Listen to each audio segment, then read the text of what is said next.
this video, I'm going to show you how to increase your Snapchat scores. Now go to your Snapchat app, and then all you have to do is to go and add more friends. You can add random users or the famous ones, or any random users, then subscribe to their stories. After adding a couple of users, all you have to do is just to go back to your camera page and take a picture or a video and send this to the people that you have added a while ago.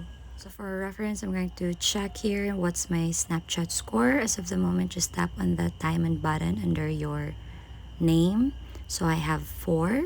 In order for you to increase that, just keep sending snaps to the random friends or add more friends and send more. So let's check again if it increases my score. So you can just refresh and go back to your Snapchat and click that again. So I have now 29. So it increases my Snapchat score. So to increase your score, just keep your engagement with your friends. That's it. If you find this helpful, don't forget to give it a like and subscribe.